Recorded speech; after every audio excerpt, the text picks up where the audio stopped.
오늘 말씀의 제목은 광야에서 피어나는 소망이란 제목 가지고 하나님의 말씀 선포하도록 하겠습니다. 이미 지난 주간에 제 수요일이 선포되었고 이 주간은 이제 사순절이 시작되어져 가고 있습니다. 절기가 우리에게 주는 의미는 간단합니다. 늘 새로운 마음으로 시작할 수 있는 시간을 우리에게 허락해 주시는 것입니다. 우리가 또 이렇게 새롭게 한 주간을 시작하고 또 절기를 시작한다면 하나님께서 또 우리에게 은혜를, 한없는 은혜를 베풀어 주실 줄로 믿습니다. 광야는 홀로 있는 시간인 것 같기도 하지만, 고립인 것 같기도 하지만, 우리가 깊이 생각해 보면은 어떤 시간이냐면 하나님과 함께 깊이 하나님께로 들어갈 수 있는 몰입의 시간이 될 수 있습니다. 일부에서 목사님께서 욥기에 나와 있는 말씀을 선포하셨습니다. 너희의 시작은 미약하지만 나중은 창대케 되리라. 이게 말씀의 원리이고 진리의 원리이고 우리의 삶에 믿는 자들의 원리입니다. 정말 시작은 미약하게 시작하지만 나약하지만 우리의 나중은 정말 창대하게 됩니다. 이건 믿는 자 누구에게나 다 하나님이 주신 믿음의 선물의 말씀입니다.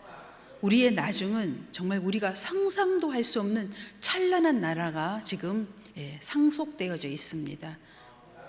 우리는 오늘 그 말씀을 생각하면서 오늘 하나님께서 주신 본문 말씀 보겠습니다. 마가복음 1장 12절로 15절의 말씀은 예수님께서 공생애를 시작하시기 전 성령께서 예수님을 광야로 인도하셨다고 말씀하고 있습니다. 우리 믿는 자들은 사실 교회에만 나오면 다 모든 것이 이제 끝이다 라고 생각할 수 있지만 어찌 보면 그 말씀도 맞아요. 시작이고 끝이지요. 교회가 시작이고 끝입니다. 알파고 오메가 맞아요. 그렇지만 우리가 시간으로 따져본다면 사실은 우리의 인생이 그동안에는 맹인이었잖아요. 이제는 우리가 똑바로 시선을 가지고 목표를 향해서 시작점이 되는 것입니다. 그래서 우리가 이 광야는요 누구나 피해갈 수 없는 길입니다. 이 광야의 시간을 통하여 우리가 하나님의 진리기를 지혜로서 받아들인다면 하나님께서 우리에게 예비된 그 길, 찬란한 본성의 길이 우리를 기다리고 있다는 사실입니다. 여행을 많이 해본 사람들이 공통점 이야기를 얘기합니다. 그게 뭐냐면 반드시 여행을 많이 하다 보면은 광야를 만나게 된대요. 광야를 들어가 보면 깨달는 것이 있다고 합니다. 특히 크리스찬들이 이렇게 여행 기록지를 써놓은 걸 보면 그래요. 가장 은혜스러운 곳이 광야다. 정말 아무것도 없대요. 돌멩이만 땅에 있대요. 너무 척박한데 정말 돌멩이들만 이렇게 보이는 것이 광야래요. 도무지 이 광야에서 이스라엘 백성들이 어떻게 40년을 살았는지 사람의 생각으로는 이해할 수도 없고 상상도 안 된대. 아무것도 없대요. 아무것도. 풀 한 포기도. 그게 광야래요. 어떻게 40년을 살았을까요? 그런데 살았거든요. 성경에 기록해 놓았잖아요. 광야는 그런 것이에요. 하늘에서 만나가 내렸고 반석에서 물이 쏟아졌고 메추라기를 보내셔서 고기를 먹이셨고 40년 동안 옷이 헤어지지 않았대요. 신발이 닳질 않았고요. 이게 어떻게 인간의 논리로 지금 우리가 설명할 수 있어요? 이건 설명할 수 없는 사건입니다. 성경은 기록해 놓았어요. 우리가 성경을 부인할 수 없는 많은 과학적인 증거들 있습니다. 성경은 좋은 것만, 보기 좋은 것만 기록해 놓은 것이 아니에요. 수치스러운 인간의 모습, 부끄러운 모습부터 시작해서 정말 믿음의 모습까지 예수님이 비참하게 십자가에 올라가셔서 피 흘리신 그 장면까지 하나님의 아들이 이 땅에 오셔서 육신의 몸을 입고 이 땅에 오셔서 정말 비참하게 돌아가신 그 모습까지 다 기록한 것이 성경입니다. 부인할 수 없는 사실이죠. 이게 광야라는 것이에요. 이 광야에서 우리의 믿음의 조상들이 40년을 지내고 요단강을 건넜습니다. 약속의 땅을 건너서 약속의 땅에 정착하지요. 우리의 인생도 그렇습니다. 하나님께서 우리에게 주신 약속들이 다 있습니다. 우리는 반드시 이 약속의 땅을 향하여, 목표를 향하여 우리는 지금 질주하고 있는 시간의 여행자들입니다. 오늘 하나님께서 우리에게 주신 말씀 또 보도록 하겠습니다. 마태복음으로 돌아가서 보도록 하겠습니다. 4장 1절 2절에 보면 그때 예수께서 성령에게 이끌려 마귀에게 시험을 받으러 광야로 가사 40일을 밤낮으로 금식하신 후에 줄이신지라. 아멘. 우리가 광야에 머물러 있는 것은 뭐 우리가 뭘 잘못해서 죄악 때문에 그런 것이 아니라는 거예요. 어떻게 해요? 우리의 여정이라는 것입니다. 성령께서 우리를 이끌고 있는 시간의 여정에 있다는 것이에요. 내가 죄가 많아서 지금 광야에 있는 것이 아니라는 것이에요. 우리 믿는 자들이 여정의 지금 한 부분이라는 것입니다. 어떤 모양으로 있든 우리는 하나님의 도우심 안에, 천사들의 수종드는 도우심 안에 있다는 것을 여러분이 믿고 믿음으로 나아간다면 여러분이 지금 겪고 있는 어떤 어려움이라 할지라도 다 지나갑니다. 예수님께서는 공생애를 시작하시기 전 40일을 금식하신 후에, 줄이신 후에 공생애를 시작하십니다. 왜 이렇게 하셨을까요? 우리에게 모든 모범을 보여주시기 위함이셨습니다. 똑같은 육신의 몸을 입고 이 땅에 오셔서 승리해가는 과정을 똑같이 우리에게 보여주신 거예요. 그래서 우리가요, 광야에 있는 동안에는 어때요? 너무 힘들고 어려운 일들이 많이 있지만, 돌멩이밖에 보이지 않지만, 아무것도 도움의 손길이 보이지 않지만 오직 하나, 하늘의 길만이 열려 있습니다. 하나님만이 우리를 도울 수 있습니다. 여러분, 사람 바라보지 마세요. 바라볼 사람도 없어요. 광야에서는 나를 도와줄 아무도 없어요. 오직 하나님 한 분뿐이십니다. 그래서 우리는 내가 광야라고 지금 믿음으로 여겨지시는 분들은 하나님만 바라보고 그 길을 묵묵히 나가면 하나님께서 번성하고 찬란한 우리의 시간 여행 가운데 축복해 주실 줄로 믿습니다. 예수님께서 이 줄이신 40일을 지나서 그 다음 여정으로 가십니다. 어떻게 해요? 시험하는 자가 예수께 나와 이르되 내가 만일 하나님의 아들이거든 명하여 이 돌들로 떡덩이가 되게 하라. 아멘. 마귀가 가장 먼저 우리를 시험하는 것은 먹을거리인 것 같아요. 뭐 남녀노소를 불문하고 다 여기에서 무너지는 것 같아요. 먹을 것. 왜요? 육신을 입고 있으니까. 시간이 지나면 먹어도 또 배가 고프니까, 또 필요하니까, 다 먹는 것 때문에. 나 어디 잔치집에 갔는데 잘 먹고 왔어. 나 어떤 잔치집에 갔는데 이야, 먹을 거 없더라. 다 이거 이야기예요. 이거 이야기 빼고 나면 없어요. 먹는 것으로부터 여러분이 자유함을 얻으면 시험거리가 일단 90%는 없어집니다. 이 먹는 거리로부터 여러분이 자유하려면 뭘 해야 돼요? 금식을 해보시기 바랍니다. 금식하면 이 먹음으로부터 자유함을 얻을 수 있어요. 예수님께서 어떻게 하셨어요? 예수께서 대답하여 이르시되 기록되었으되 사람이 떡으로만 살 것이 아니요 하나님의 입으로 나오는 모든 말씀으로 살 것이라 하였느니라 하시니. 아멘. 예수님은요, 마귀가 시험하러 왔을 때 예수님이 가지고 있는 능력이나 논리로 이기지 않으셨습니다. 하나님이 주신 말씀으로 승리하셨습니다. 여러분, 시시때때로 우리에게 다가오는 모든 시험거리가 있어요. 얼마나 많은지 모릅니다. 하루 종일 세워보면 이런 일 저런 일 뭐 수없는 시간들이 잠자기 직전까지 아마 꿈속에서도 시험거리가 생기죠. 24시간입니다. 어떻게 승리하실 거예요? 다 시험거리인데 가족 말할 나이도 없어요. 가장 가까이 오랜 시간 동안 같이 있었는데 그들의 단점 다 알고 있는데 얼마나 시험거리가 많아요. 어떻게 이기실 거예요? 하나님의 말씀으로. 그래서 우리가 한 주간 살아가는데요, 우리가 이번 주간은 여러분이 한번 훈련을 해보세요. 말씀으로 마귀와 세상을 대적해가는 훈련을 한 주간 해보시기 바랍니다. 시험거리가 오면 한번 말씀으로 대적해 보세요. 말씀으로. 야, 사람이 떡으로만 사냐? 하나님 말씀으로 살지? 하나님의 양식을 먹어야 돼. 야, 그깟 거 먹으면 다 똥으로밖에 안 나와. 이렇게 한번 말씀으로 여러분 대적해 보세요. 그거 먹으면 똥이지요. 안 먹어도 살아요. 40일도 살아요. 한 주간 말씀으로 한번 대적해 보십시오. 여러분 더욱더 영육 간의 강건함을 체험하게 되실 줄로 믿습니다.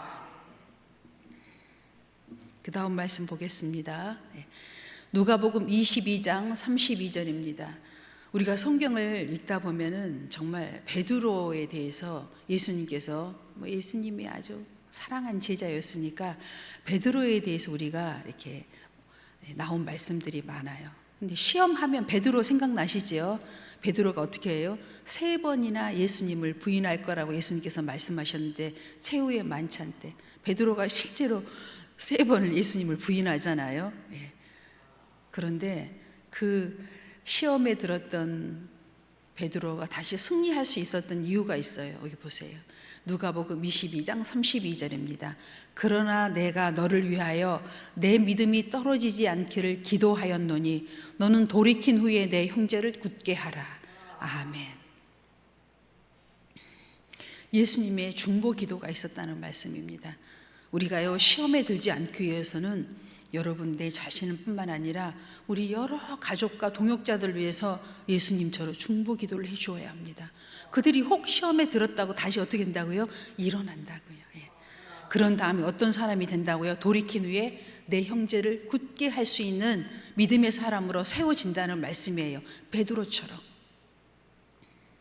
그래서 우리가요, 시험하면 베드로지만 또 거기서 승리하여서 순교의 현장까지, 또 예수님처럼 자기는 온전한 십자가에 죽을 수 없다면서 거꾸로 십자가를 주고 순교하잖아요.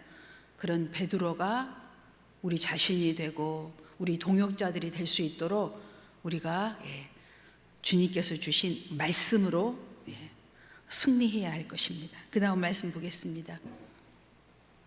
베드로전서 5장 10절이죠. 모든 은혜의 하나님 곧 그리스도 안에서 너희를 부르사 자기의 영원한 영광에 들어가게 하시니가 잠깐 고난을 당한 너희를 친히 온전하게 하시며 굳건하게 하시며 강하게 하시며 터를 견고하게 하시리라. 아멘. 시험을 다 통과한 베드로가 베드로전서에 이처럼 말씀을 우리에게 주고 있습니다. 자기가 그렇게 연약해서 부끄러움을 당하고 주님의 은혜를 입은 후에 이제 우리에게 주는 메시지입니다. 우리가 고난을 당하는 것은 잠깐이요, 우리가 온전하게 된 것은 영원한 것이니 어떻게 하라고요? 말씀에 굳건하게 서서 반석 위에 우리의 믿음을 세워놓을 것을 우리에게 당부하고 있는 교훈의 말씀입니다. 그 다음 말씀 보겠습니다. 베드로서 3장 18절. 오직 우리 주 곧 구주 예수 그리스도의 은혜와 그를 아는 지식에서 자라가라. 영광이 이제와 영원한 날까지 그에게 있을지어다. 아멘. 항상 믿음의 용사들은 우리에게 소망의 메시지를 줍니다. 우리가 이 땅에서 서로 의지하고 수고하지만 항상 마지막은 소망을 주어야 합니다. 네가 비록 지금 이렇게 연약하여 넘어졌지만, 지금 네가 연약한 모습으로 지금 이 훈련의 기간에 놓여 있지만 너는 이 훈련을 마친 후에는 영광에 이르게 될 거다. 이건 하나님께서 우리에게 예수님을 통하여 주신 메시지이다. 이 말씀을 우리는 꼭 남겨주어야 합니다. 우리 동역자들에게. 그럴 때 그가 시험에서 나와 믿음의 승전보를 우리에게 다시 들려주게 될 줄로 믿습니다. 아멘. 그 다음 말씀 보겠습니다. 고린도후서 6장 2절입니다. 이르시되 내가 은혜 베풀 때 너에게 듣고 구원의 날에 너를 도왔다 하셨으니 보라 지금은 은혜 받을 만한 때요 보라 지금은 구원의 날이로다. 아멘. 우리에게 하나님께서 사순절이라는 절기를 주시고 또 고난주간을 통하여 부활에 이르는 소망을 우리에게 주신 것은 다 우리를 구원하려는 하나님의 계획 안에 있는 것입니다. 여러분 지금은 우리가 좀 힘이 들고 은혜 베풀기가 좀 연약할 때 있을지라도 여러분 마지막에 승리하신 마지막을 찬란하게 우리에게 주신 십자가에 달리신 예수님, 부활의 예수님을 여러분 기억하시기 바랍니다. 예수님의 제자들이요 최후의 만찬 때 예수님께서 제자들에게 친히 말씀을 하십니다. 뭐라고요? 인자가 대제사장들과 서기관들에게 고난을 받은 이후에 죽을 것이다. 그러나 인자는 3일 만에 다시 살아나고 너희들보다 먼저 갈릴리로 가 있을 거라고 얘기를 해요. 그런데 이 제자들이요 뭐라고 하는 줄 아세요? 무슨 말씀인지 이해가 안 돼요. 그러면서 서로 수군거려요. 뭐라고? 비유야 비유. 비유로 지금 말씀하시는 거야. 이렇게 예수님의 말씀을 이해를 못합니다. 그대로 있는 그대로 얘기하는데 내가 죽었다가 3일 만에 살아나서 너희보다 먼저 갈릴리로 가 있을 거라고 지금 예루살렘에서 최후의 만찬을 하면서 제자들이 얘기해 주는데 비유라고 하면서 이해를 못해요. 지금 여러분도 예수님 우리에게 주신 이 말씀을 이해가 안 되십니까? 우리가 잠시 고난을 받는 것은 장차 나타날 영광과 비교할 수 없다고 말씀하는데 비유라고만 생각하시고 이해가 안 되십니까? 제자들처럼? 그럴 수 있습니다. 근데요, 그 제자들이 언제 이 비유가 다 생각나고 이해가 됐는 줄 아세요? 마가의 다락방에서 성령 세례를 받은 이후에 예수님이 하신 모든 말씀이 이해가 되고 그 뜻을 헤아리게 됐다고 선포합니다. 왜 나는 예수님이 하신 말씀이 안 믿어지지? 나는 왜 예수님께서 하신 이 예언의 말씀들이 믿어지지 않지? 기도하십시오. 성령 받으십시오. 소망이 없는 자에게는 소망을 주시고 영생이 없는 자에게는 영원한 생명의 약속을 받게 될 것입니다. 하나님께서 이 주신 구원의 날에 여러분 기뻐하시면서 고난도 함께하고 말씀과 함께하는 거예요. 고난을 여럿이 함께 할 수 있는 게 아니에요. 고난은 1대1입니다. 그러니까 고난이죠.